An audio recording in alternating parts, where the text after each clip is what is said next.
يفترون أم اتخذوا آلهة من الأرض هم ينشرون لو كان فيهما آلهة إلا الله لفسدتا فسبحان الله رب العرش عما يصفون لا يسأل عما يفعل وهم يسألون أم اتخذوا من دونه آلهة قل هاتوا برهانكم هذا ذكر من معي وذكر من قبلي بل أكثرهم لا يعلمون الحق فهم معرضون وما أرسلنا من قبلك من رسول إلا نوحي إليه أنه لا إله إلا أنا فاعبدون وقالوا اتخذ الرحمن ولدا سبحانه بل عباد مكرمون لا يسبقونه بالقول وهم بأمره يعملون يعلم ما بين أيديهم وما خلفهم ولا يشفعون إلا لمن ارتضى وهم من خشيته مشفقون ومن يقل منهم إني إله من دونه فذلك نجزيه جهنم كذلك نجزي الظالمين صدق اللہ العظیم۔ سورۃ الانبیاء یہ ترتیب کے اعتبار سے 21ویں صورت ہے، ترتیبی وجودی کے اعتبار سے، اور یہ مکی صورت ہے۔ اس میں 112 آیتیں ہیں، 7 رکوعات ہیں۔ اس سورہ مبارکہ سے پہلے جو صورت تھی اس کا نام سورہ طٰہٰ تھا۔ وہ صورت اور یہ دونوں صورتیں مکی ہیں۔ ان دونوں صورتوں میں مناسبت یہ ہے کہ پچھلی صورت کے اختتام پر اللہ تبارک و تعالی نے مشرکین کے حوالے سے یہ بات ارشاد فرمائی ہے کہ قیامت کے لیے ان کے پاس کوئی حجت باقی نہ رہے، اس لیے ہم نے اللہ فرماتے ہم نے اپنی آیات کو، اپنے احکامات کو بھیجا، قرآن کی آیات کو اتارا یا اپنی نشانیوں کو دکھایا تاکہ ان کے پاس کوئی حجت باقی نہ رہے۔ اس سورہ مبارکہ کا نزول چونکہ مکی زندگی میں ہوا ہے، اور مکی زندگی میں نازل ہونے والی صورتوں کے عنوانات میں مجموعی طور پر 3 عنوانات پر زیادہ بحث ہوتی ہے۔ ایک توحید، دوسرا رسالت، تیسرا آخرت کے عنوان اور عقیدے پر۔ خاص طور پہ توحید کے مسائل کو اور رسالت کے مسائل کو بیان کرتے ہوئے اللہ تبارک و تعالیٰ بعض اوقات رد شرک بھی فرماتے ہیں۔ توحید کو بیان کرتے ہوئے شرک کی تردید بھی بیان فرماتے ہیں، اور یہ بڑا مضبوط قسم کا انداز ہوتا ہے کسی چیز کے ثبوت کے لیے کہ اس کا جو فریق مخالف ہے اس کا رد کیا جائے، تردید کر کے شے کو ثابت کیا جائے تو زیادہ محکم اور مضبوط ہوتی ہے۔ اور رسالت میں آپ صلی اللہ علیہ وسلم کی نبوت اور رسالت کو بیان کیا جاتا ہے، اور آپ کی رسالت اور نبوت کو بیان کرتے ہوئے مشرکین کے اعتراضات کو بھی ذکر کیا جاتا ہے اور ان کی تردید کی جاتی ہے۔ یہ عام اسلوب ہے جو مکی صورتوں کے اندر ہے۔ اس سورہ مبارکہ کا جو حصہ ہم نے تلاوت کیا ہے وہ ہے آیت نمبر 1 سے آیت نمبر 29 تک۔ ان آیات کریمہ میں سب سے پہلے اللہ نے قیامت کی بات کی ہے، چونکہ پچھلی صورت کا اختتام قیامت پر ہوا تھا، اس سورہ مبارکہ کی ابتدا قیامت سے کی ہے۔ پھر قیامت کا تذکرہ کرتے ہوئے یہ بات ارشاد فرمائی ہے کہ یہ جو دنیا ہے، یہ جو کائنات ہے، اس کائنات کو ہم نے کھیل کود نہیں بنایا، اس کا بنانے کا کوئی مقصد ہے، اور تمہیں بھی کھیل کود کے لیے نہیں پیدا کیا بلکہ تمہارے بنانے کا بھی ایک مقصد ہے۔ اس کے بعد اللہ تبارک و تعالیٰ نے مسئلہ رسالت کو بیان کیا ہے، اور مسئلہ رسالت کو بیان کرتے ہوئے رسول پر ہونے والا ایک بڑا اعتراض جو لوگ سمجھتے تھے بہت بڑا اعتراض ہے، اس کو ذکر کیا اور اس کو ذکر کر کے اس کا رد فرمایا ہے۔ اس کے بعد پھر اللہ تبارک و تعالیٰ نے قیامت کا ذکر کیا ہے۔ اس کے بعد پھر اللہ تبارک و تعالیٰ نے قیامت کے تذکرے کے بعد، دوسری دفعہ تذکرے کے بعد اپنی توحید کو بیان کیا، اور یہ سلسلہ پھر آیت نمبر 29 تک چلتا ہی رہا ہے۔ توحید رد شرک، توحید رد شرک، اس پر تفصیلی گفتگو اللہ تبارک و تعالیٰ نے مختلف جہاد سے، مختلف سمتوں سے کی ہے۔ دیکھیے، اقترب للناس حسابهم وهم فی غفلۃ معرضون، لوگوں کا حساب یعنی اعمال کے حساب کا وقت نزدیک آ پہنچا ہے، اور وہ غفلت میں منہ پھیر رہے ہیں یا یعنی غفلت میں پڑے ہوئے ہیں۔ دیکھیے اقترب للناس حسابهم، لوگوں کے حساب کا وقت قریب آ پہنچا ہے۔ اس کے دو معنی، ایک معنی یہ کہ حساب کا وقت قریب آ گیا، ہر انسان کے اعتبار سے انفرادی طور پہ دیکھا جائے تو پھر ہر انسان کی موت اس کے حساب کا وقت ہے، یعنی یہی سے حساب کتاب، یعنی حساب کا وقت اصل میں حساب یہاں سے نہیں، حساب تو ہوتا ہے ہوگا حشر کے میدان میں، لیکن یہاں سے حساب کا وقت شروع کرنے کی بات اس لیے کی گئی کہ یہاں تک انسان اعمال کرے گا، یہاں کے بعد اعمال نہیں ہے، اس کے بعد کرنے کا کوئی کام نہیں ہے، یہاں اعمال ختم، یہاں پر کیا ہو گئے، انسان کی محنت ختم، انسان کی کاوش ختم، یہاں سے آگے نتائج ہیں اور نتیجے ہی کا نام حساب ہے۔ نتیجے ہی کا نام کیا ہے؟ نتیجہ مرتب ہوتا ہی حساب پر، اس لیے فرمایا کہ ہر انسان کی موت اس کا حساب کا وقت ہے۔ ایک دوسرا، اس کا اگر عمومی معنی لیا جائے تو پھر اس کا معنی یہ ہے قیامت، اور قیامت بھی قریب ہے۔ اللہ کے رسول صلی اللہ علیہ وسلم نے مبعوث ہو کر یہ بات ارشاد فرمائی، انا والساعۃ کہاتین، میں اور قیامت اتنا قریب ہے، یعنی اب ہم قریب آ چکے ہیں۔ دیکھیے جی، ما یأتیہم من ذکر من ربہم محدث الا استمعوہ وہم یلعبون، ان کے پاس کوئی نصیحت ان کے پروردگار کی طرف سے نہیں آتی مگر وہ اسے کھیلتے ہوئے سنتے ہیں۔ لاہیۃ قلوبہم، ان کے دل غفلت میں پڑے ہوئے ہیں۔ دیکھیے یہاں پر دو لفظ استعمال ہو رہے ہیں، وہم یلعبون لاہیۃ قلوبہم، اس کا مطلب ہے کہ لہو لعب، جس کو ہم اردو میں کھیل کود کہتے ہیں، اس لفظ کو قرآن پاک نے کئی بار ذکر کیا ہے۔ لہو و لعب کو قرآن پاک میں کئی دفعہ قرآن پاک نے ذکر کیا ہے۔ اس کا معنی سمجھیے گا ذرا، ایک ہوتا ہے لہو اور ایک ہوتا ہے لعب۔ لہو کہتے ہیں ضروری کام سے غفلت کا مظاہرہ کرنا، یہ کیا ہے؟ لہو۔ ضروری کام سے، خواہ وہ دین کے اعتبار سے ضروری کام ہو، خواہ وہ دنیا کے اعتبار سے ضروری کام ہو، جو آدمی ضرورت سے غافل ہو وہ آدمی کیا ہے؟ لہو کا ارتکاب کرنے والا ہے۔ اور جو آدمی اب دوسری بات، جو آدمی غیر ضروری کام میں مصروف ہو وہ لعب کا استعمال کرنے والا ہے۔ تو یہ جو لہو اور لعب دو لفظ استعمال ہوتے ہیں، اس کا معنی یہ ہوا کہ غیر ضروری کام کو چھوڑنا لہو ہے اور غیر ضروری کام کو اختیار کرنا کیا ہے؟ لعب۔ اور دونوں ہی بیکار باتیں ہیں، دونوں ہی بیکار چیزیں ہیں کہ انسان ضروری کاموں کو چھوڑ دے، یہ بھی گناہ کی بات ہے، اور انسان غیر ضروری کاموں میں پڑ جائے، یہ بھی گناہ کی بات ہے۔ یہ گناہ بعض اوقات ہلکا ہوتا ہے، بعض اوقات بڑا ہوتا ہے۔ جتنا انسان کی غفلت کا مظاہرہ ہوگا اتنا ہی اس کے ذمہ گناہ کا اندراج ہوگا۔ اگر یہ غفلت بڑی ہے تو گناہ بھی بڑا ہے، اگر غفلت چھوٹی ہے تو یہ دیکھیے، ایک سوال کئی دفعہ مجھ سے دوست و احباب نے یعنی لوگوں نے کیا کہ جی یہ جو لوڈو ہے، یہ لڈو ہے، پتہ نہیں کیا ہے، وہ کھیلنا کیسا ہے؟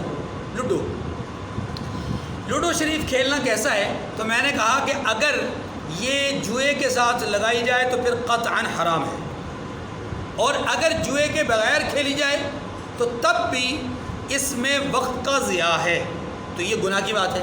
لیکن اگر اس کھیل کے کھیلتے ہوئے ماں بلائے نہ جائے، استاد بلائے نہ جائے، نماز کے لیے مؤذن بلائے نہ جائے، اگر یوں انسان نافرمانیاں کرتا رہے تو جس درجے کی نافرمانی ہوگی اس لوڈو کے کھیلتے ہوئے اتنے ہی درجے کا گناہ ہوگا اس کو کھیلتے ہوئے۔ اگر ایک آدمی کھیل رہا ہے لیکن ساری جو ضروریات ہیں ان کو پورا کر رہا ہے، کھیل رہا ہے لیکن اپنی ذمہ داریوں کو ادا کر رہا ہے، اس درجے میں کہا جائے گا کہ اس نے بیکار کام کیا ہے، لیکن اس کا گناہ اس آدمی کے گناہ کی طرح نہیں ہے کہ جس نے نماز کے دوران اس کو کھیلا اور نماز کو چھوڑ دیا۔ اب یہ بڑا جرم ہے نا، اس لیے یاد رکھیے کہ ہر جو وہ گناہ کہ جس کی حد یا جس کے گناہ کا تعین احادیث مبارکہ میں قرآن میں نہیں ہوا، کہ خاص طور پہ یہ کہا گیا کہ اس عمل کا گناہ یہ اگر نہیں بتایا گیا تو اس عمل کو اگر ممنوع قرار دیا گیا، اس عمل کو اگر ناپسند کیا گیا تو اس کی ناپسندیدگی اور ممانعت درجہ بدرجہ تھوڑے رتبے سے، تھوڑے درجے سے بڑے گناہ کے درجے کی طرف مائل ہوتی ہے۔ جتنے بڑے درجے کی یعنی اس میں قباحت ہوگی اتنے بڑے درجے کا اس میں کیا ہوگا؟ گناہ ہوگا. تو لاہیتاً قلوبہم، ان کے دل غفلت میں پڑے ہوئے. لہو آپ کو سمجھ گئے جی؟ ضروری کام کو چھوڑنا لہو ہے اور غیر ضروری کام میں پڑ جانا کیا ہے؟ لہو. وَأَسَرُّوا النَّجْوَى الَّذِينَ ظَلَمُوا، اور ظالم لوگ آپس میں جو چپکے چپے کے باتیں کرتے ہیں یہ اللہ سے چھپے ہوئے نہیں ہیں. میں یہاں اس کا ترجمہ نہیں ہے، لیکن وہ لوگ وَأَسَرُّوا النَّجْوَى الَّذِينَ ظَلَمُوا، اور وہ لوگ کہ جو ظالم ہیں وہ چپکے چپکے سے باتیں کرتے ہیں. کیا باتیں کرتے ہیں؟ اللہ سے وہ غافل تو نہیں ہے. باتیں کیا کرتے ہیں؟ هَلْ هَذَا إِلَّا بَشَرٌ مِثْلُكُمْ، یہ شخص کچھ بھی نہیں ہے، یعنی یہ اور کچھ نہیں سوائے اس کے کہ تمہارے جیسا آدمی ہے. یہ جو بات مشرکین کہا کرتے تھے کہ محمد صلی اللہ علیہ وسلم ہماری طرح کے انسان ہی ہیں اور کچھ بھی نہیں ہے، اصل میں اس کہنے کے پیچھے ایک ریزن تھی. اور وہ ریزن کیا تھی؟ وہ ریزن یہ تھی کہ وہ سمجھتے تھے کہ چونکہ یہ ہماری طرح کھاتے پیتے ہیں، چلتے پھرتے ہماری طرح کے انسان ہیں، تو ان میں اور ہم میں کیا امتیاز ہے؟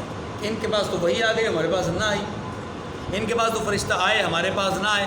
حالانکہ ہم سردار ہیں، ہم مال و دولت والے ہیں، ہم صاحب ثروت ہیں. ویسے تو سردار نبی علیہ السلام بھی سردار خاندان سے تھے، لیکن ان کا خیال یہ تھا کہ جس کے پاس دولت ہو وہی سردار ہوتا ہے. آپ علیہ السلام کو ظاہری طور پہ دولت نہیں تھی، تو وہ سمجھتے تھے کہ آپ علیہ السلام جو ہے وہ سردار نہیں، ہم سردار ہیں. تو یہ جو تصور تھا ان کا کہ اگر نبوت ملنی تھی تو کسی صاحب مال و دولت کو ملتی، ان کو کیسے مل گئی؟ اس لیے معلوم یہ ہوا کہ وہ اس چیز کو کہ یہ ہم جیسے انسان ہیں، اس چیز کو بنیاد بنا کر کے نبوت کا انکار کرتے ہیں. اصل انکار کس چیز کا کرنا ہوتا تھا؟ نبوت کا. اس کے انکار کے لیے ان کو یہ بات سوچتی تھی کہ یہ ہم جیسے ہیں، لہذا ہم جیسا جو ہوگا اس میں اور ہم میں کوئی فرق نہیں. اگر ان کے پاس نبوت آئی تو ہمارے پاس کیوں نہیں آئی؟ ان کے پاس وہی آ رہی ہے تو ہمارے پاس کیوں نہیں آ رہی؟ اگر ہمارے پاس نہیں آ رہی تو اس کا مطلب ان کے پاس بھی نہیں آ رہی. یہ ان کا ایک منطقی انداز تھا. اللہ پاک نے اس کا جواب دیا ہے، افتأتون السحر وانتم تبصرون. اچھا ایک بات تو یہ تھی کہ وہ انکار کرتے تھے. دوسری بات یہ کرتے تھے کہ اچھا اگر فرض کرو یہ جو دعویٰ کر رہے ہیں یہ دعویٰ جب نبوت نہیں ہے تو پھر ہے کیا؟ کہ جب لوگ ان کی بات سنتے ہیں تو ان کی طرف کھینچے چلے جاتے ہیں. اس بات کے تو وہ بھی اقراری تھے کہ یہ نبی نہیں ہے، یہ نبی. لیکن ان کے ذہن میں ایک چیز کھٹکتی تھی، اگر نبی نہیں ہے تو ہم بھی بات کرتے ہیں، یہ بھی بات کرتے ہیں. اس کو دوسرے انداز میں لیجیے، ہم بھی بات کرتے ہیں، یہ بھی ہم بھی کوئی دعوت دیتے ہیں، یہ بھی کوئی دعوت دیتے ہیں، لیکن ہماری دعوت پر لوگ لبیک نہیں کہتے، ان کی دعوت کو لوگ قبول کر لیتے ہیں. آخر کیا ماجرا ہے؟ اس چیز کو جب وہ سوچتے تو اچانک ان کی زبان سے یہ جملہ نکلتا تھا کہ یہ تو جادوگر ہے ہم جیسے انسان، لیکن ان میں اور ہم میں فرق یہ ہے کہ یہ جادوگر ہے، ہم جادوگر نہیں. نبوت کا انکار بھی اس کا پس منظر تھا، اور ساتھ ایک الزام لگانا بھی اس کا پیش منظر ہے کہ جناب ہم اور یہ دونوں انسان تو ہماری بات نہیں سنی جاتی، ان کی بات سنی جاتی ہے. معلوم یہ ہوا کہ ان کی بات میں کوئی نہ کوئی ایسا اثر ہے جو ہماری بات میں نہیں، اور وہ کیا ہے؟ ہم جادوگر نہیں ہیں، یہ جادوگر ہیں. افتأتون السحر وانتم تبصرون. اسی لیے وہ کہا کرتے تھے کہ تم تو آنکھوں سے دیکھتے ہو، جادو کی لپیٹ میں کیوں آتے ہو؟ یعنی ان کی جادو کی لپیٹ میں کیوں آ رہی ہے؟ ان کو آنکھوں سے دیکھ رہے ہو کہ ہم جیسے انسان ہیں، لیکن پھر بھی ان کی بات پہ لوگ متاثر ہو رہے ہیں، تو اس کا مطلب یہ جادو کرتے ہیں. قال ربی یعلم القول فی السماء والارض. اللہ اکبر. محبوب علیہ السلام نے فرمایا کہ جو بات آسمان اور زمین میں کہی جاتی ہے میرا پروردگار اسے جانتا ہے، اور وہ سننے والا اور جاننے والا ہے. بل قالوا اضغاث احلام بل افتراء بل هو شاعر. اچھا اب اگلی بات مشرکین ہی کی نبوت کا انکار کرنے کے اعتبار سے یہ دوسری لاجک جو وہ بیان کرتے تھے، بل قالوا اضغاث احلام بل افتراء بل هو شاعر. کہنے لگے کہ یہ قرآن پریشان باتیں ہیں، یعنی اس میں کوئی ترتیب نہیں ہے. جیسے تاریخی کتابوں میں وہ ترتیب ہوتی ہے، جیسے شاعرانہ نظم و نثر میں ترتیب ہوتی ہے، اس میں کوئی ایسی ترتیب نہیں ہے. لہذا یہ بکھری ہوئی منتشر اور اس طرح کی باتیں ہیں، پریشان کن باتیں ہیں، کوئی ادھر سے کوئی ادھر سے کوئی ادھر سے کوئی ادھر سے. اچھا جی، لیکن پھر خود ہی اس بات پہ سوچتے تھے کہ ہیں بھی پریشان کن باتیں، ترتیب بھی کوئی نہیں ہے، نظم بھی کوئی نہیں ہے، لیکن اثر بڑا کرتی ہے. جیسے بولنے والا اثر کر رہا ہے نا، ایسے یہ بھی بڑا اثر کرتی ہیں، تو اس بات میں پریشان ہو جاتے ہیں۔ بل قالوا اضغاث احلام، کہنے لگے کہ یہ قرآن پریشان کن باتیں ہیں، یعنی پریشان کن خواب ہیں جو دیکھے جاتے ہیں۔ بل افتراہ بل و شاعر، بلکہ اس نے اس کو اپنی طرف سے بنا لیا، یعنی محمد صلی اللہ علیہ وسلم نے ان باتوں کو اپنی طرف سے بنایا ہے۔ بل ہوا شاعر، بلکہ یہ شاعر ہے۔ آپ اندازہ کریں ان کی باتوں میں کتنا تضاد ہے۔ پہلے کہتے ہیں یہ جادوگر ہے، اب جب جادو کے فن کا ماہر کوئی اگر آ جائے اور وہ اس کو چیک کرے تو وہ کہے یہ جادو نہیں ہے، تو ان کو خود ہی لگا کہ نہیں یہ جادو والی بات تو نہیں لگتی، پھر یہ کیا ہے، پھر یہ شاعری ہے۔ اب چونکہ وہ خود بھی شاعر تھے بہت سارے لوگ، تو کئی دفعہ آپ نے شعر کو بھی، شعر والے تان کو بھی، شعر والے الزام کو بھی، شعر والے الزام کو وہ خود چھوڑ دیتے تھے اور کہتے تھے کہ نہیں یہ بلکہ مجنون ہے، نعوذ باللہ۔ فَلْيَأْتِنَا بِآیَةٍ كَمَا أُرْسِلَ الْأَوَّلُونَ، تو جیسے پہلے بھیجے گئے تھے اسی طرح یہ بھی ہمارے پاس کوئی نشانی لائے۔ یہ بات اب وہ صرف اور صرف اپنے مجمع کو مطمئن کرنے کے لیے کہتے ہیں کہ اچھا اگر چلو یہ شاعر بھی نہیں ہے، چلو یہ جادوگر بھی نہیں، نبی صحیح، آپ کے بقول نبی ہیں، اچھا اگر نبی ہیں تو پھر پہلے والوں کی طرح کوئی نشانی کیوں نہیں لاتے؟ اب یہ پہلے والوں کی طرح نشانی کا مطلب کیا ہے؟ پہلے والوں کی طرح نشانی کا مطلب یہ ہے کہ جس طرح پہلے تورات، زبور، انجیل لکھی ہوئی حالت میں آئی ہے تو یہ قرآن لکھا ہوا کیوں نہیں آ رہا؟ اصل بات یہ۔ اور اگر اس کو عمومی معنی میں لیا جائے تو پھر اس کا معنی یہ ہوگا کہ جیسے پہلے پیغمبر اپنی قوم کے مطالبے پر نشانی لے آتے تھے، کوئی معجزہ دکھاتے تھے، یہ کیوں نہیں دکھاتے؟ یہ بات یہ جھوٹ بول رہے ہیں۔ پہلے والی بات تو کسی درجے میں درست تھی کہ پہلے کتابیں لکھی ہوئی آئیں، یہ کتاب لکھی ہوئی نہیں ہے، یہ بات تو درست ہے، لیکن اگر دوسری بات کو دیکھا جائے تو دوسری بات میں یہ جھوٹے ہیں۔ کیوں؟ اس لیے کہ جس طرح پچھلے نبیوں نے معجزات دکھائے ہیں قوم کے مطالبے پر، اللہ کے نبی صلی اللہ علیہ وسلم نے بھی بہت سارے معجزات ان کے کہنے پر دکھائے ہیں، لیکن ان کو اعتراض کس بات کا ہے؟ ان کو اعتراض اس پر نہیں ہے، ان کو اعتراض یہ کہ جو ہم منہ سے نکالیں وہ ظاہر ہوتا جائے، جو ہم منہ سے نکالیں وہ ظاہر ہوتا جائے، اور ایسا تو ہو نہیں سکتا، نبوت کوئی کھلواڑ تو ہے نہیں۔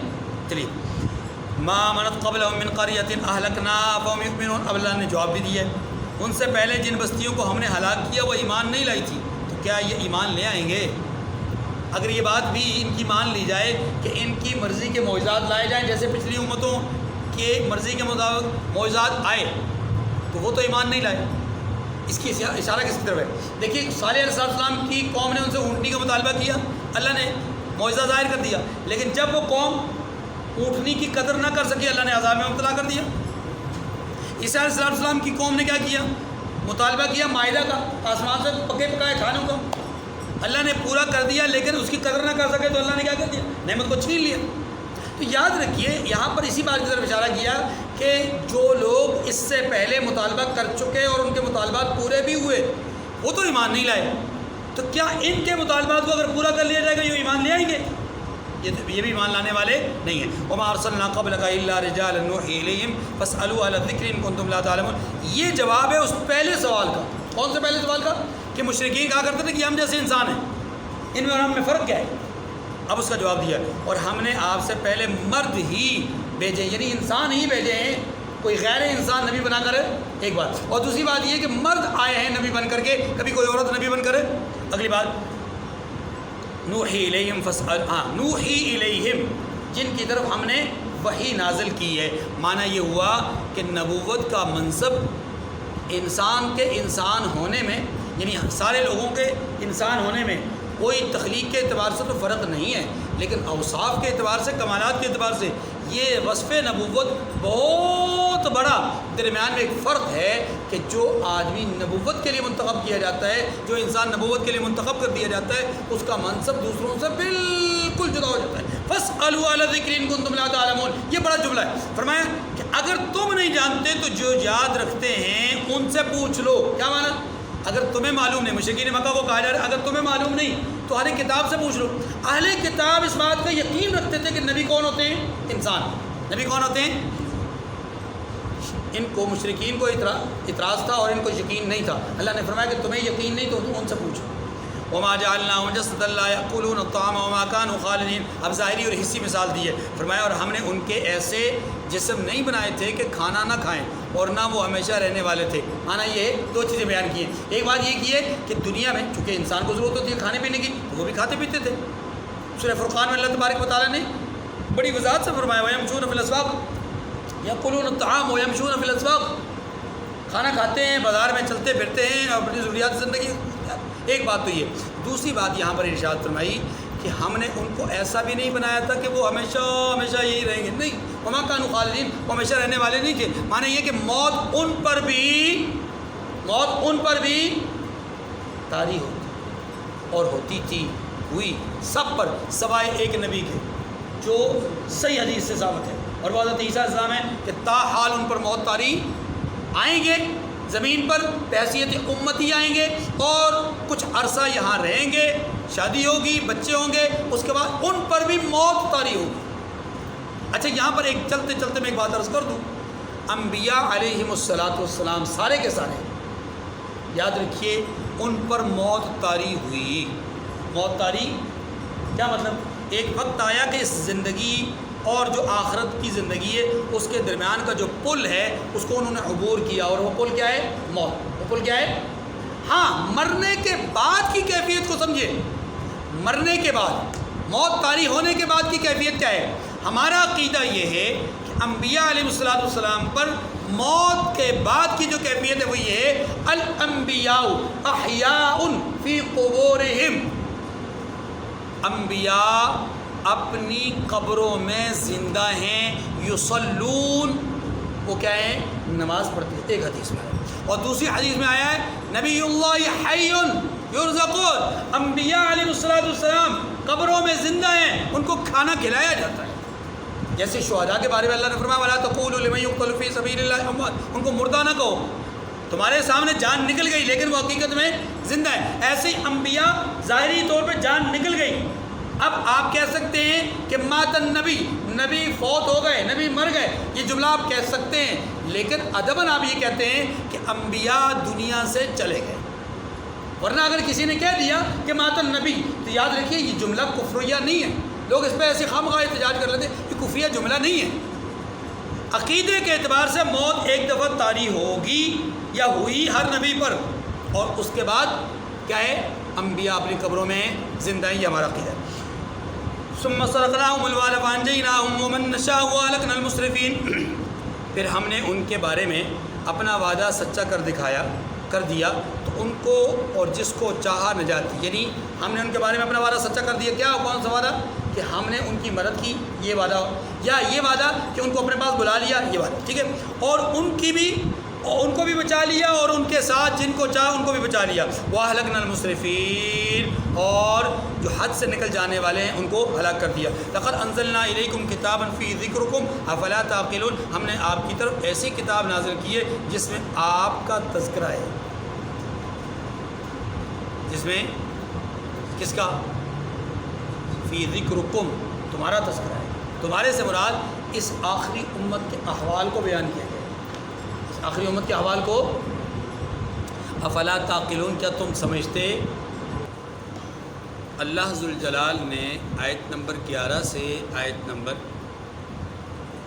15 تک ان 5 آیات کریمہ میں پچھلی امتوں کی تاریخ کو مشرکین کے سامنے رکھا ہے. پہلے یہ ارشاد فرمایا کہ ثم صدقناہم الوعد فانجیناہم ومن نشاء، کہ ہم نے انبیاء سے جو وعدہ کیا تھا اس کو پورا کیا، انہیں بھی نجات دی اور جو ان کے ساتھ تھے. ومن نشاء، جن کو ہم نے چاہا ان کو بھی ہم نے نجات دی. لیکن وہ اہلکنا المسرفین، جو حد سے نکل جانے والے لوگ تھے انہیں ہم نے ہلاک کیا. اب وہ حد سے نکل جانے والے لوگ جن کو ہلاک کیا ان کی طرف مزید ان کی تاریخ کو بیان کرتے ہوئے آیت نمبر 11 سے 15 تک بیان کیا گیا کہ وَكَمْ قَصَمْنَا مِنْ قَرْيَةٍ كَانَتْ ظَالِمَةً وَأَنشَأْنَا بَعْدَهَا قَوْمًا آخَرِينَ. اور ہم نے بہت سی بستیوں کو جو ظالم تھی ہلاک کر ڈالا اور ان کے بعد اور لوگ پیدا کر دیے.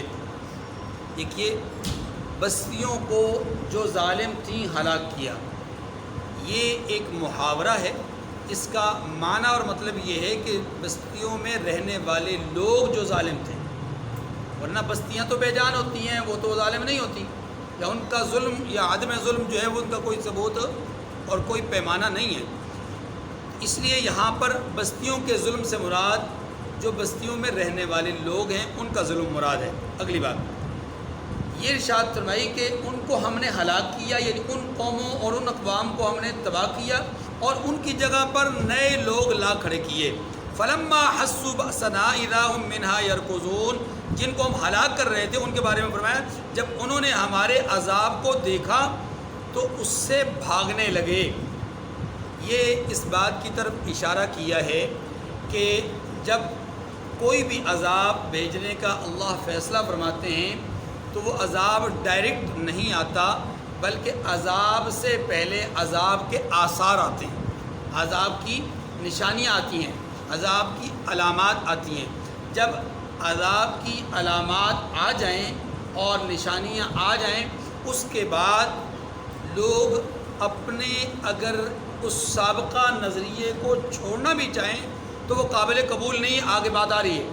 اس لیے یہ سمجھیے کہ علامات عذاب اور نشانیاں جو عذاب کی ہیں وہ جب ظاہر ہو جاتی ہیں تو پھر لوگ کوشش کرتے ہیں کہ وہ اس بستی سے، اس علاقے سے، اس دھرتی سے بھاگ جائیں تاکہ اس عذاب سے بچ سکیں۔ اللہ فرماتے ہیں کہ یہ بچ نہیں سکتے۔ لا ترکضوا وارجعوا الی ما اترفتم فیہ ومساکنکم لعلکم تسألون۔ اب جب یہ بھاگنے لگتے ہیں نا یا بھاگنے لگے، اللہ پاک فرماتے ہیں کہ ہم نے کہا، کیا کہا کہ مت بھاگو اور جن نعمتوں میں تم عیش و آسائش کیا کرتے تھے ان کی اور اپنے گھروں کی طرف لوٹ جاؤ، شاید تم سے دریافت کیا جائے۔ یہ ترجمہ پڑھنے کے بعد اب ذرا پس منظر اب حالات کو سمجھیے۔ اللہ پاک فرما رہے ہیں کہ جس بستی میں رہنے والے لوگ ظالم ہوئے ہم نے اس بستی پر عذاب بھیجنے کا فیصلہ کیا۔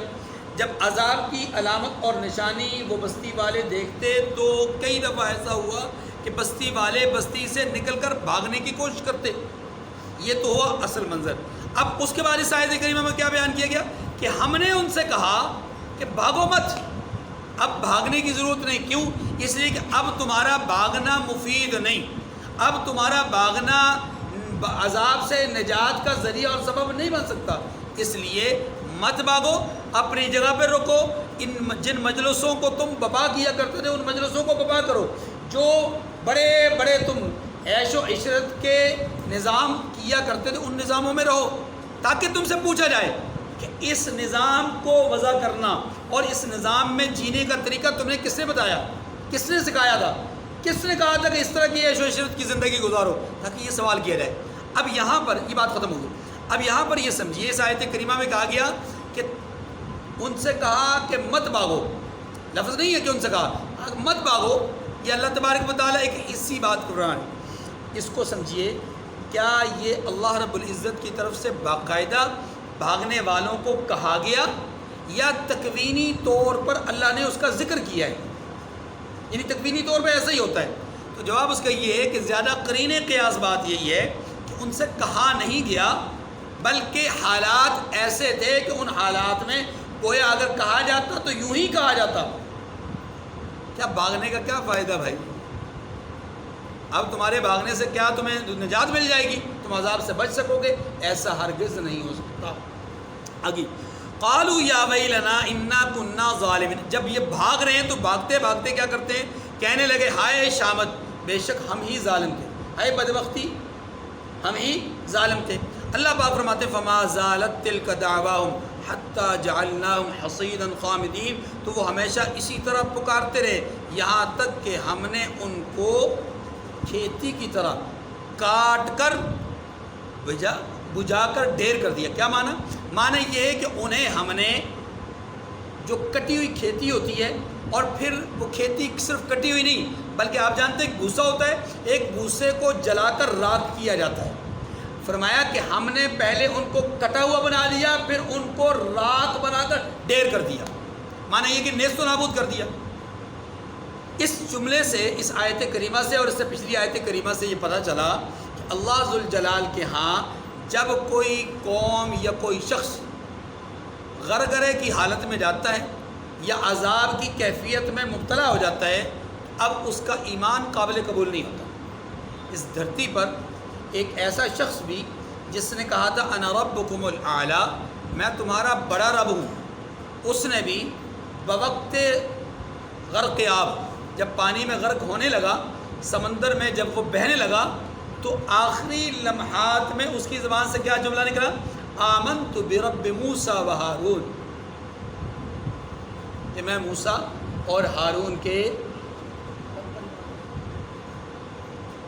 اللہ پاک نے اس کے جواب میں فرمایا آن وقد عصیت قبل وکنت من المفسدین، اب ایمان لاتا ہے جبکہ اس سے پہلے تو فساد کرنے والوں میں تھا، اب تیرا ایمان قابل قبول۔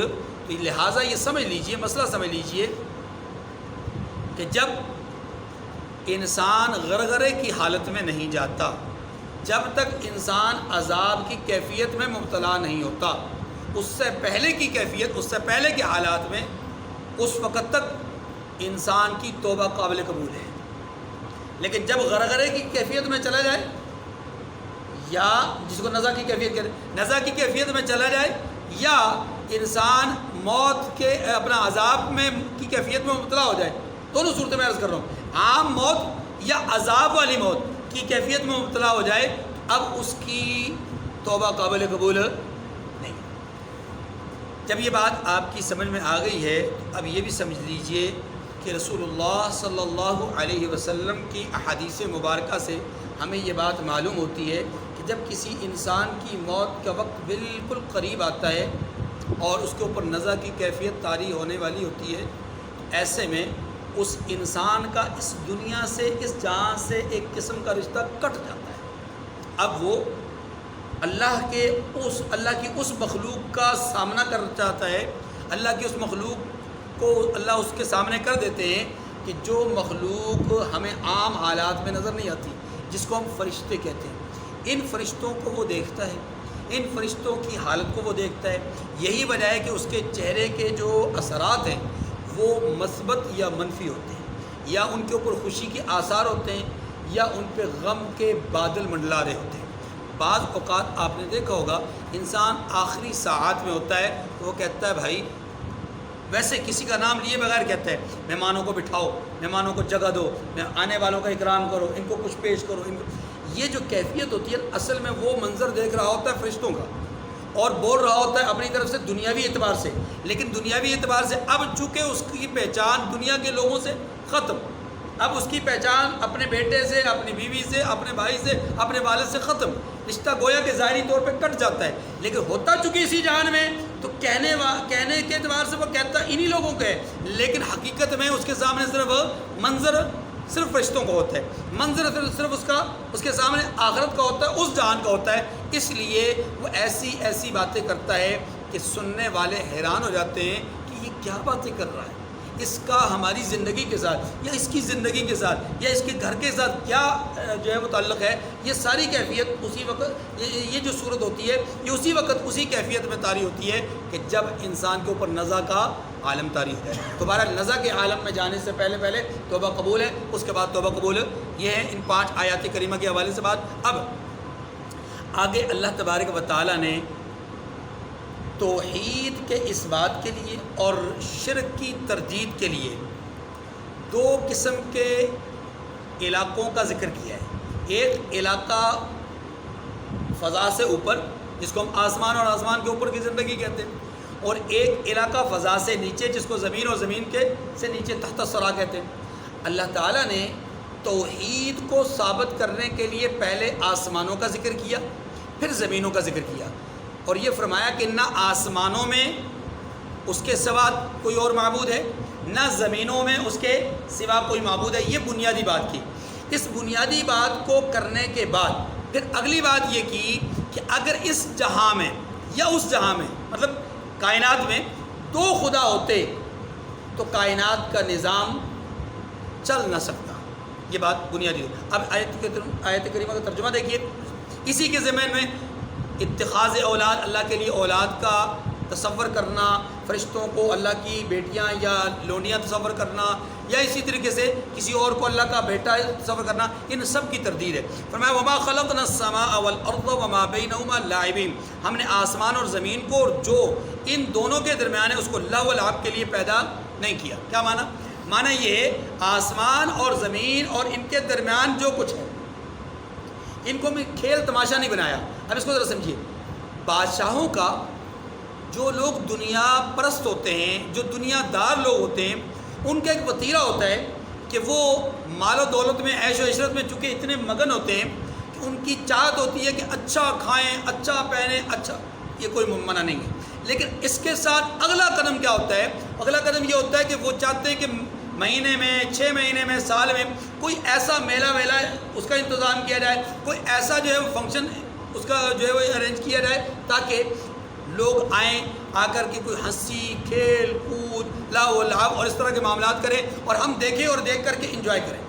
آپ جانتے ہیں تاریخ میں کئی ایسے بادشاہ ہوئے ہیں کہ جو مرغے لڑاتے رہے، یعنی ان کے سامنے مرغے لڑائے جاتے رہے، ان کے سامنے شیر اور انسان کا کھیل کھیلا جاتا رہا. اب بھی دنیا میں آپ جانتے ہیں سانڈ ان کو کھلا چھوڑ دیا جاتا ہے اور ان کے ساتھ انسان جو ہے وہ لڑائیاں کرتے ہیں، ان سے بچنے کی کوشش کرتے ہیں اور جو بچ جاتا ہے اس کو بھاری قسم کا انعام ہے. یہ کھیل ہیں، یہ سارے کے سارے کیا ہیں؟ کھیل. اسی طریقے سے گھوڑے دوڑائے جاتے ہیں، اسی طریقے سے اور یہ جو کرتب ہوتے ہیں یا تھیٹر جس کو بولتے ہیں، کچھ لوگ آتے ہیں جن کو دنیا کہتی ہے کہ بڑے فنکار ہیں. فنکار نہیں، میراثی ہوتے ہیں. وہ میراثی جمع ہوتے ہیں اور جمع ہو کر کے وہ مغلظات بکتے ہیں، بکواسات کرتے ہیں. کبھی پچھلے زمانے میں لوگ تھیٹر کیا کرتے تھے، تب جائز تب بھی نہیں تھا، لیکن اس وقت لوگ الفاظ کا چناؤ مہذب کیا کرتے تھے. وہاں پر اگر بیٹھی ہوئی کوئی خاتون ہوتی تو وہ اپنے آپ میں اپنے وجود کے اندر گلٹی محسوس نہیں کرتی تھی، یعنی اتنا محسوس نہیں کرتی تھی کہ یار میں کس جگہ پہ آ کے بیٹھ گئی، میرے ساتھ کیسے لوگ بیٹھے ہیں، لوگ مجھے کیسے نہیں. اب تو حالات یہ ہیں کہ اگر صرف دیکھنے والے مرد بھی ہوں تو وہ بھی اپنے اندر اگر تھوڑی سی حیا ہے، تھوڑی سی شرم ہے تو وہ بھی اپنے اندر آڑ محسوس کریں گے. ہم کن بیوقوفوں کے سامنے آ کے بیٹھ گئے، کیسی ورور قسم کی جو ہے وہ باتیں کر رہے ہیں. پر تو تھیٹر لگانا، مقابلہ جات کرانا، اس طرح کے معاملات کرنا یہ بادشاہوں کا ایک وتیرہ رہا ہے جس کو ہم کھیل کود کہتے ہیں. قرآن کیا کہتا ہے؟ قرآن کہتا ہے کہ اللہ فرماتے ہیں وما خلقنا السماء والارض وما بین، اس آسمان اور زمین کو اور جو کچھ اس کے درمیان بنایا یہ ہم نے کھیل کود کے لیے نہیں بنایا کہ یہ مخلوق پیدا کر دی، وہ پیدا کر دی، یہ اس نے فساد کیا، اس نے خیر کی، اس نے شر کیا، اس نے جو اچھائی کی، اس نے برائی کی، اس نے اچھائی نہیں. یہ اس کام کے دیکھنے کے لیے ہم نے نہیں کیا. اس کائنات کے نظام کو ہم نے میلے کے طور پر نہیں سجایا. اس کائنات کے نظام کو ہم نے لوگوں کے درمیان جو ہے وہ لڑائیاں جھگڑے کرنے کے لیے نہیں ہوتا کہ بل کی خاطر، بجلی کے بل کی خاطر 8 لوگوں کی جان چلی جائے، ہم مذاق بنانے کے لیے نہیں بنایا. اس کائنات کا نظام ایک بامقصد نظام ہے اور اس میں پیدا ہونے والی ہر مخلوق ایک مقصد کے تحت پیدا کی گئی. وما خلقنا السماء والارض وما بینہما باطلا، ہم نے کسی چیز کو عبث اور بیکار پیدا نہیں کیا. لو اردنا ان نتخذ لهوا لاتخذناه من لدنا ان كنا فاعلين، فرمایا کہ اگر ہم چاہتے کہ کھیل کی چیزیں، یعنی کھیل کی چیزیں کیا ہو سکتی ہیں؟ اللہ کے لیے بیوی، اولاد، دوسرے تیسری چیزیں. فرمایا اگر ہم چاہتے کہ یہ چیزیں بنائیں تو اگر ہم کو کرنا ہی ہوتا تو ہم اپنے پاس سے بنا لیتے. معنی یہ کہ اس کائنات کو، یعنی تمہیں اپنے لیے یا فرشتوں کو اپنے لیے یا فلاں کو اپنے لیے بیٹیاں بنانے کی، بیٹے بنانے کی کیا ضرورت تھی؟ اگر ہم نے یہ سب کچھ کرنا ہی ہوتا تو اپنی ہی جنس سے، اپنی ہی نور سے، اپنے ہی معاملات سے اپنے لیے جو ہے وہ کھیل کود کی چیزیں بناتے ہیں جو کہ بیوی کے طور پہ بھی ہوتے ہیں، بچوں کی اولاد کے طور پہ بھی ہوتے ہیں. معلوم یہ ہوا کہ اللہ رب العزت یہ فرما رہے ہیں کہ ہمیں اس کی ضرورت ہی نہیں ہے، قطعا نہیں ہے، اس لیے ہم نے یہ بنایا ہی، بناتے تب بھی ہم ہی. تو جب ہم نے اپنے لیے اپنی جنس سے نہیں بنایا تو کسی اور کی جنس سے، مخلوق کی جنس سے کیسے بنائیں؟ آسمانی. چلیے. بل نقذف بالحق علی الباطل فیدمغه فاذا هو زاهق، بلکہ ہم سچ کو جھوٹ پر کھینچ مارتے ہیں اور وہ اس کا سر توڑ دیتا ہے اور جھوٹ اسی وقت نابود ہو جاتا ہے. معنی یہ ہے کہ یہ جو دلائل اور قرائن ہیں ان کے ذریعے سے بالکل بات واضح اور بدیہی ہے کہ حق کیا ہے اور جھوٹ کیا ہے. جب حق آتا ہے تو باطل کا خود بخود سر ٹوٹ جاتا ہے. جیسے کہ قرآن پاک نے سورہ بنی اسرائیل میں کہا ہے قل جاء الحق وزهق الباطل ان الباطل كان زهوقا ولكم الويل مما تصفون، اور جو باتیں تم بناتے ہو ان سے تمہاری ہی خرابی ہے. کیا مطلب؟ انجام تمہارا ہی برا ہے، نتیجتاً تمہیں ہی عذاب ملنا ہے. آگے وَلَهُ مَنْ فِي السَّمَاوَاتِ وَالْأَرْضِ، فرمایا جو لوگ آسمانوں میں اور زمین میں سب اسی کی ملکیت میں ہیں. ومن عنده لا يستكبرون عن عبادته ولا يستحسرون. اور فرمایا اور جو فرشتے اس کے پاس ہیں وہ اس کی عبادت سے نہ کتراتے ہیں اور نہ اکتاتے ہیں. کیا معنی یہ کہ اللہ کے ہاں جو فرشتے ہیں ان جو عرش کے ارد گرد ہیں، اور وہ فرشتے کہ جن کو زندگی میں اس کائنات کی زندگی میں ایک بار جنہیں طواف کا موقع ملا دوبارہ نہیں ملے گا. اتنی مخلوق ہے اللہ کی فرشتے. فرمایا انہیں جب حکم ہوتا ہے کہ تم رکوع میں جاؤ تو وہ رکوع میں بلا حیل و حجت چلے جاتے ہیں، کتراتے نہیں، اور نہ ہی عبادت کرتے کرتے کرتے کرتے اکتاتے ہیں. اس کا مطلب کیا ہے؟ اب بعض تو وہ جنہیں طواف کا ایک دفعہ موقع ملا دوبارہ زندگی بھی نہیں ملے گا، لیکن بعض وہ فرشتے ہیں حدیث میں آتا ہے جنہیں اللہ نے پیدا کر کے رکوع میں کھڑا کر دیا، قیامت تک وہ رکوع میں ہوں گے. بعض وہ ہیں جنہیں سجدے میں گرا دیا، وہ قیامت تک سجدے کی حالت میں ہوں گے. اب آپ اندازہ توجہ میری طرف، قیامت تک جو رکوع میں ہو، قیامت تک جو سجدے میں ہو. اب ظاہر ہے میرا اور آپ کے وجدان تو یہی ہے، خیال یہی ہے کہ شاید وہ تھک جاتے ہوں گے. اللہ کیا فرماتے ہیں؟ وَلَا يَسْتَحْسِرُونَ. وہ اکتاتے نہیں ہیں، تھکتے نہیں ہیں. کیوں؟ اس لیے کہ وہ اپنے رب کے بڑے ہی مطیع اور فرمانبردار ہیں. لا يعصون اللہ ما امرهم ويفعلون ما يؤمرون. آگے يسبحون الليل والنهار لا يفترون. وہ جو کام کرتا ہے رات دن اس کی تسبیح کرتے رہتے ہیں، نہ اکتاتے. ام اتخذوا آلهة من الارض هم ينشرون. بھلا لوگوں نے جو زمین کی چیزوں سے بعض کو معبود بنا لیا ہے وہ ان کو اٹھا کھڑا کریں گے. یعنی کیا مطلب یہ کہ جو معبودان باطلہ لوگوں نے تصور کیے ہیں، کیا وہ معبودان باطلہ ان عبادت کرنے والوں کو اٹھا کھڑا کریں گے؟ ایک معنی. لیکن اس کا جاندار معنی یہ ہے کہ قیامت کے دن کا نقشہ کھینچا جا رہا ہے، اور وہ نقشہ یوں کھینچا جا رہا ہے کہ یہ معبودان باطلہ کیا ان کو یہ عبادت کرنے والے کیا اللہ کے سامنے قیامت کے دن پیش کر سکیں گے کہ یہ ہمارے سفارشی ہیں، آپ ان کی سفارش قبول کر لیں؟ تو پتھر تھے، بے جان تھے، وہ کیسے کھڑے ہو سکتے ہیں؟ کیسے سفارش کر سکتے ہیں؟ کیسے کسی کے سامنے آ سکتے ہیں؟ بالکل نہیں. ٹھیک ہے. آگے فرمایا لو کان فیہما آلہۃ الا اللہ لفسدتا فسبحان اللہ رب العرش عما یصفون. بڑی ہی جاندار، بڑی ہی مضبوط، بڑی محکم قسم کی دلیل ہے. اس کائنات کے نظام میں اللہ کے سوا کوئی اور معبود نہیں. یہ آیت کریمہ انتہائی مضبوط دلیل ہے. کیسے؟ فرمایا اگر آسمان و زمین میں اللہ کے سوا اور معبود ہوتے تو درم برم ہو جاتے. یعنی کیا مطلب؟ نظام کائنات آسمان اور زمین کیا ہو جاتے؟ درم برم ہو جاتے. جو باتیں یہ لوگ بتاتے ہیں اللہ مالک عرش ان سے پاک ہے. توجہ کیجیے، اس کو ذرا سمجھیں کتنی مضبوط ہے، کیسے مضبوط ہے. اللہ پاک فرما رہے ہیں اس کائنات کے نظام میں دو خدا ہوتے تو کائنات کا نظام درم برم کیوں فرمایا؟ اس کائنات کے نظام میں ہم عابد ہیں، وہ معبود ہیں. ہم عبادت کرنے والے ہیں، وہ معبود ہیں. عبادت کا معنی کیا ہے؟ عبادت کا معنی ہے انتہا درجے کی ذلت تذلیل اختیار کرنا، عاجزی، انکساری، ذلت، یعنی پستی اختیار کرنا. یہ ہے عبادت کا معنی. تو معبود کون ہوگا؟ معبود وہ جو انتہا درجے کا اعلیٰ اور ارفع ہو. اسی لیے تو کہا اللہ اکبر، سبحان ربی الاعلیٰ، سبحان ربی العظیم. کیوں کہا؟ اس لیے کہ ہم انتہا درجے کی پستی میں ہیں، وہ انتہا درجے کی بلندی پر ہے. تو عابد اور معبود کا فرق سمجھیں. تو معبود کون ہو سکتا ہے؟ اب کون اعلیٰ درجے کی بلندی پہ ہوگا؟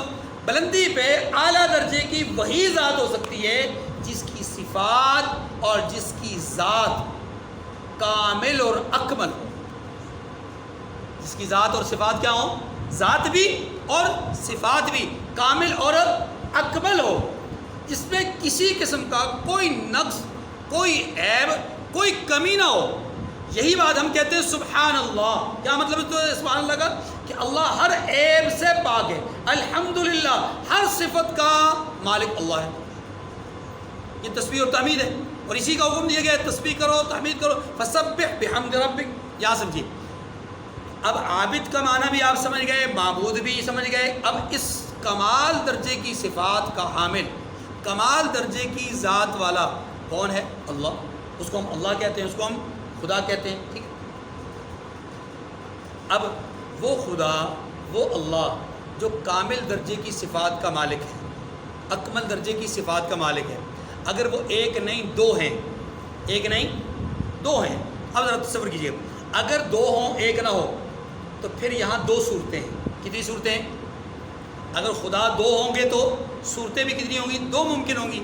ایک صورت یہ ہے کہ دونوں خداؤں کے اختیارات، صفات، درجات، کمالات اور ہر وصف دونوں کا برابر سرابر ہے. اس کائنات میں جو بنا، جو بن رہا ہے، جو بنے گا، دونوں کے اتفاق سے بن رہا ہے، دونوں کے اتفاق سے. ایک صورت یہ ہے. دوسری صورت یہ ہے کہ دونوں جو خدا ہیں، یہاں دو کم از کم عدد ہے، دو سے زیادہ کا عدد بھی جن لوگوں نے بنایا اس کو سمجھو. اگر وہ دونوں خدا برابر سرابر اختیارات والے نہیں ہیں، ذات اور صفات کے اعتبار سے برابر سرابر نہیں ہیں، پھر ظاہر ہے ایک کم ہوگا ایک بڑھ گا. اس کو ہم بعد میں ڈسکس کریں گے، پہلے برابر سرابر کو لے لیجیے. جو برابر سرابر صفات کے مالک ہیں، یہ دو خدا بھی دو صورتیں ہیں. ایک صورت یہ ہے کہ دونوں نے ہر چیز کو پورے اتفاق سے وضع کیا، ہر چیز کو پورے اتفاق سے چلا رہے ہیں، ہر چیز کو پورے اتفاق سے چلائیں گے. اگر ایسا ہو کہ دونوں برابر سرابر ہیں، دونوں ہی اتفاق سے سب کچھ کر رہے ہیں، تو پھر یہاں ایک کمزوری ہے. یہاں ایک دونوں خداؤں میں کیا ہو گئی؟ کمزوری آ گئی. کمزوری کیا آ گئی؟ کہ ایک دوسرے کا محتاج ہو گیا. یہ مشاورت میں اس کا محتاج ہے، یہ مشاورت میں اس کا محتاج ہے، یہ اس کے بغیر، یہ وہ اس کے بغیر نظام نہیں چلا سکتے. تو دونوں محتاج ہو گئے، اور محتاج خدا نہیں ہو سکتا، محتاج خدا نہیں ہو سکتا. اگرچہ طاقت اور قوت کے اعتبار سے دونوں برابر ہیں، لیکن دونوں ہی ایک دوسرے کے محتاج ہوئے نا. پاور آف اٹارنی اگر دونوں کے پاس برابر سرابر ہے تو پھر دونوں محتاج ہیں، اور جب دونوں محتاج ہیں تو محتاج خدا نہیں ہو سکتا، کیونکہ محتاج ہونا عیب ہے. اور اللہ تو وہ ہے کہ ہم نے پہلے کہا کہ معبود وہی ہو سکتا ہے کہ جو ہر عیب سے، ہر نقص سے پاک ہو.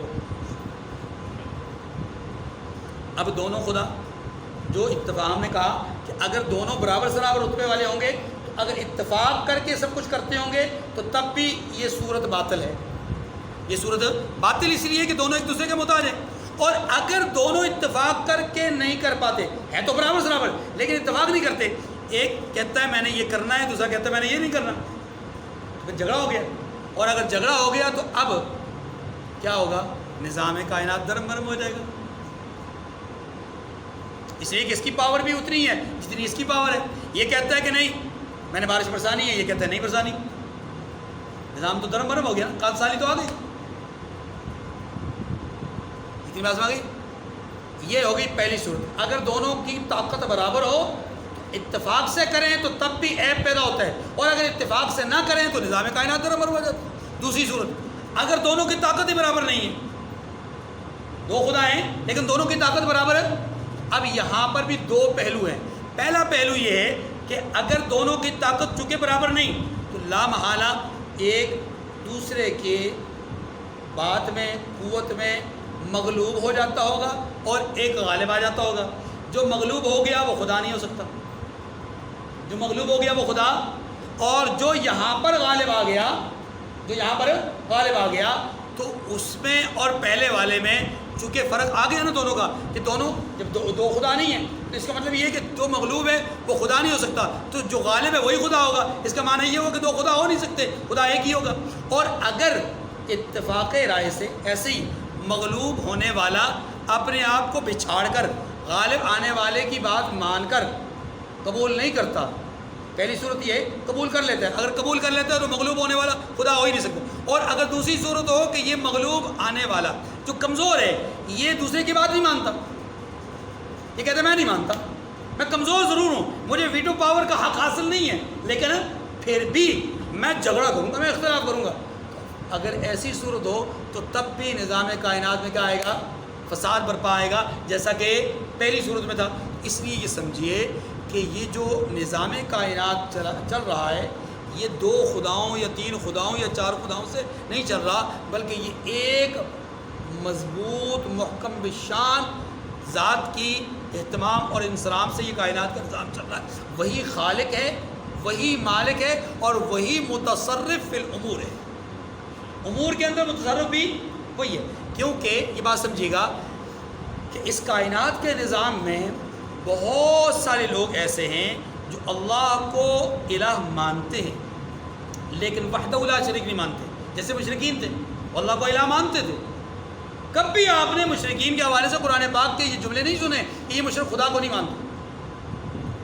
اللہ یہ کہتے ہیں کہ یہ مشرکین اللہ کے ساتھ غیر کی پوجا کرتے ہیں. اس کا معنی یہ کہ وہ اللہ کو مانتے ہیں لیکن اللہ کے ساتھ چھوٹے چھوٹے چھوٹے چھوٹے خدا اور بھی مانتے ہیں.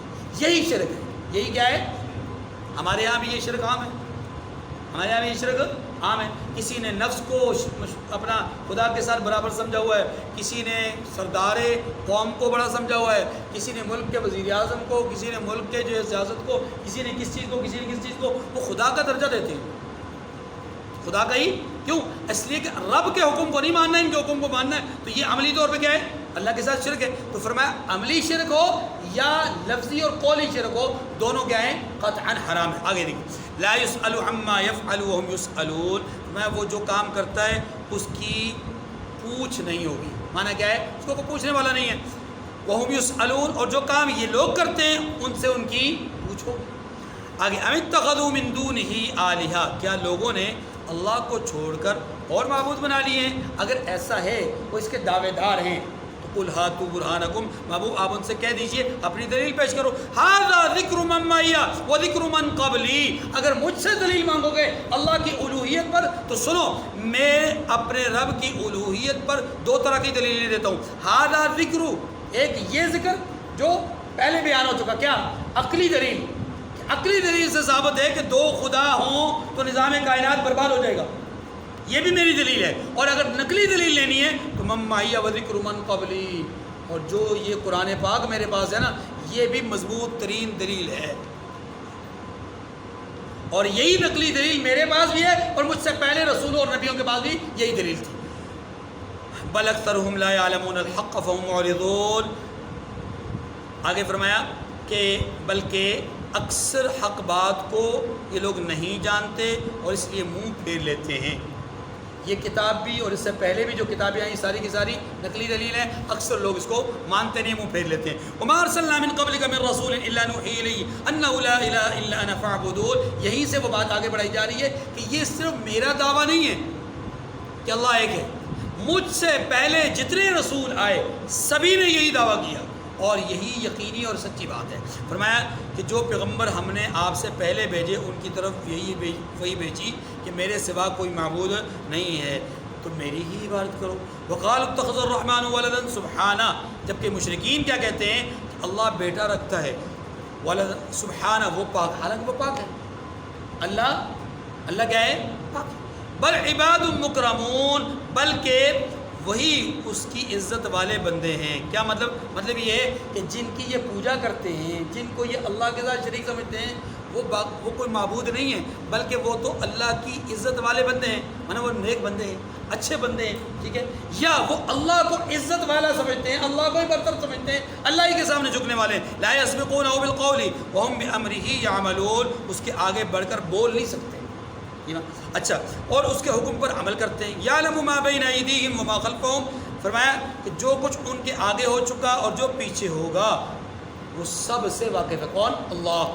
ولا یشفعون الا لمن ارتضى، اور وہ سفارش نہیں کر سکتے مگر اس شخص کی ہم من خشیتہ مشفقون، جس سے اللہ خوش ہو اور اس کی ہیبت سے وہ ڈرتے رہتے ہیں. کیا معنی؟ دیکھیے، اس آیت کریمہ میں اللہ رب العزت نے جبری سفارش کی تردید فرمائی ہے.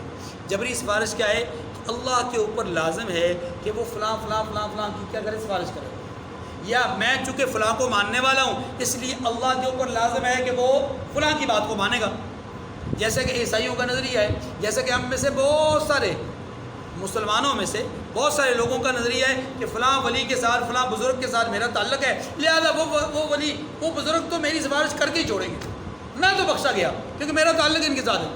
بھائی صرف تعلق، ہاں اگر یہ تعلق نیکی کی بنیاد پہ ہو، اچھائی کی بنیاد پہ ہو، اصلاح کی بنیاد پہ ہو، تصوف کی بنیاد پہ ہو، خیر خواہی کی بنیاد پہ ہو، اور ساتھ وہ نصیحت کریں، یہ عمل کریں، وہ بتائیں یہ چلتا رہے، وہ طریقہ بتائیں اور یہ اس پہ رواں۔ پھر اگر ایسا ہے کہ یہ دین کا پابند ہے اور جو متبع ہے، جس کی اتباع کر رہا ہے، وہ بھی دین کا پابند ہے، یہ بھی دین کا پابند ہے، تو ضرور بے ضرور انشاءاللہ یہ نجات پائے گا، اس کی وہ سفارش کریں گے، اور یہ ساری بات ٹھیک۔ لیکن اگر وہی مونچھے چٹ داڑھی چٹ، نہ نماز نہ روزہ نہ زکوٰۃ نہ حج، کوئی عمل نہیں، ہاں جی، اور اپنے ہاں عورتوں مردوں کا میلہ لگتا ہو اور یہ سارے معاملات ہوں، اور اپنے مریدین سے نہ نماز کا پوچھیں نہ کچھ پوچھیں، یہ سارا، اور مریدین بھی اگر اس طرح کا عمل نہ کریں، یعنی جو شرعی عمل ہے وہ نہ کریں، بس ان کو خوش کرنے کے لیے کبھی ان کی محفل میں جا کر کے، جیسے ابھی آپ نے دیکھا پچھلے دنوں میں ایک میلہ ہوا، اسی پچھلے ہفتے میں ملتان کے اندر بہت بڑا عرس ہوا، ہاں، حضرت بہاؤالدین زکریا رحمۃ اللہ علیہ کا، اور اس عرس میں ہمارے ملک کی نامی گرامی شخصیات جو ہیں وہ وہاں پر، چونکہ وہ گدی نشین ہیں، وہاں پر خلیفے ہیں اور پتہ نہیں کیا ہے، تو وہ وہاں پر بیٹھے ہوئے لوگوں سے نذرانہ وصول کر رہے ہیں، کروڑوں اربوں روپے کے مالک، وہ غریب ہاریوں سے کسانوں سے نذرانے وصول کر رہے ہیں۔ اللہ کے نبی صلی اللہ علیہ وسلم جو آپ کے پاس غربا آتے تھے، آپ ان کو دیا کرتے تھے، اگر کسی نے کوئی تحفہ دیا تو آپ نے تحفے سے انکار نہیں کیا، لیکن اس کے بدلے میں اس کو اتنا دیا کہ وہ خوش ہو کے چلا گیا، اور یہاں اس پہ لڑائی ہوئی ہے باقاعدہ، اس دفعہ کے عرس میں باقاعدہ لڑائی ہوئی ہے چچے اور بھتیجے کے دفعہ، اللہ معاف فرمائے، ہاں جی، تو یہ چیزیں جو ہے وہ دینداری کا نہیں ہے، یہ شرعی عمل نہیں ہے، تو ایسے لوگ کہاں سفارش کر سکیں گے، کہاں معاملات ہو سکیں گے؟ اس لیے فرمایا کہ جو اللہ والے ہوتے ہیں وہ تو اللہ سے ڈر رہے ہوتے ہیں، اللہ سے وہ من خشیتہ مشفقون، وہ اللہ کی حیبت سے ڈرتے رہتے ہیں، وہ کبھی بھی اللہ کے حوالے سے کوئی گھٹیا اور کمزور بات نہیں کر سکتے، اور نہ ہی لوگوں کو گمراہی کی طرف مائل کر سکتے ہیں۔ وَمَن يَقُلْ مِنْهُمْ إِنِّي إِلَٰهٌ مِّن دُونِهِ، پھر اگلی بات فرمایا اور جو شخص ان میں سے یہ کہے، جو ہمارے بندے ہیں نا، ان میں سے جو شخص یہ کہے کہ اللہ کے سوا میں معبود ہوں، تو فَذَٰلِكَ نَجْزِيهِ جَهَنَّمَ، تو اسے ہم دوزخ کی سزا دیں گے۔ كَذَٰلِكَ نَجْزِي الظَّالِمِينَ، ظالموں کو ہم ایسی ہی سزا دیا کرتے ہیں۔ وآخر الدعوانا ان الحمد للہ رب العالمین۔